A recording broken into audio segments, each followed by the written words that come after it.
What's up? It is Terry, the barbecue daddy, and this bad boy right here is a 3-inch, 3-pound tomahawk ribeye steak. Man, they don't get much better. Let's get right into it. Now, first thing you want to do is you want to put something on that steak to make your seasoning stick. I like to use the Lee Perrins Worcestershire sauce. It helps, the vinegar in it helps break down the fat. The Worcestershire sauce just goes good on any kind of beef. And so I like to just pour it on there. Let it hang out. Let it sit for a while. Hey, steak. Hey, Worcestershire sauce. Oh, I know who you are. Yeah, of course you do, because I'm Worcestershire sauce, and this is what we use it for. All right. Let it hang for about 10 minutes. And then what I like to use is a garlic, pepper, and garlic and herb rub. Now, realize the difference between a rub and salt is that salt is super salty. Now, a rub does have some salt in it, but not like a whole lot. So what I'm saying that for is because you can use a lot of rub. You can pour just about as much as you want on there, and it'll be a really great flavor. Just pour that rub all over. Whatever rub you like to use. Garlic, pepper, salt is really all you need on a steak. You want, with this big guy, you want to get the front, you want to get the back, the top, the bottom, and then let it rest. Let it hang out for a while. The best way to get a steak done over barbecue is mesquite wood. To me, mesquite wood. Put it on the end of your smoker. Let it burn off a little bit. Burn off some of that dirty smoke. Then once that dirty smoke comes off, find you a wood that you like. I like to use all types of woods. On this right here, I just use the apple wood because I smoke so much and I just wanted a little bit more of a mild flavor.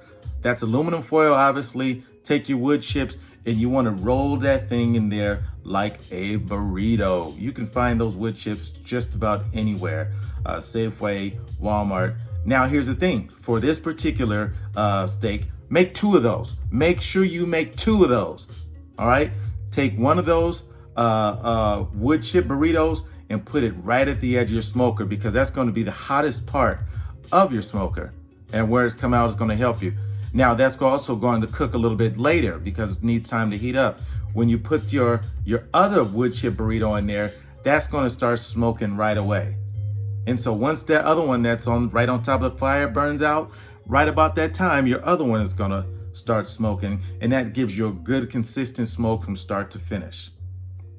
You see, it's at 0, no smoke coming from the mesquite, but only from that wood. Now, as thick as this bad boy is, you have to use a meat thermometer. You have to. There's just no other way around it. I mean, you can try to guess and check, but if you want it right, you got to use a meat thermometer. Find one.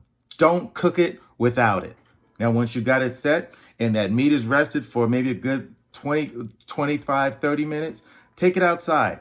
And notice you want to put it with that fat cap to the back, because the heat from the smoker, you want that to render down that fat.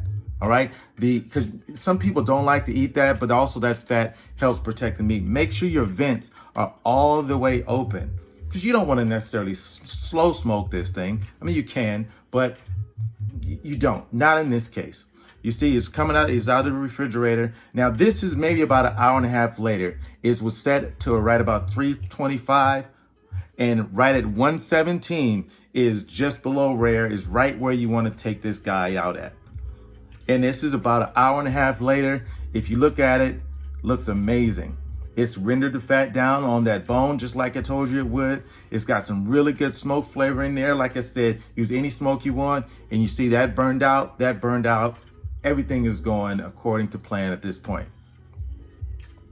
You can see the smoke coming off of that bone-in tomahawk ribeye steak.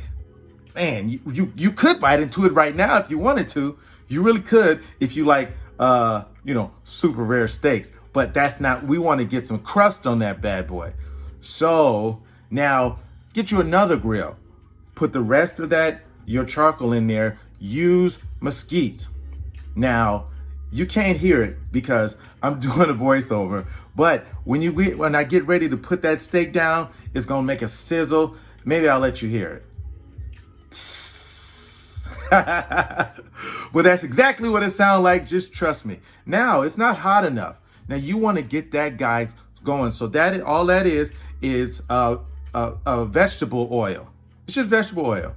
Take it in there. Sometimes I hear people ask, well, how do I get my fire hot enough?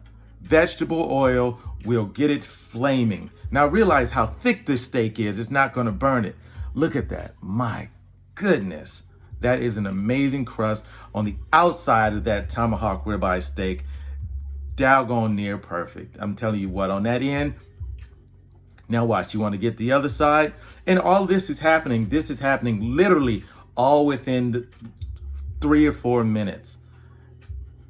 Pour that grease on there, that oil, and let it flame. Don't be scared. Remember, this thing is this thick. So to get on the inside, you'd have to let it go for a long time. Now look at this. This is maybe 2.5 minutes on each side. Took it out right at 131. I'm gonna let this rest for maybe 5 or 6 minutes, and then I'm gonna come back to it and we're gonna cut into this guy. 6 minutes later, it's rested.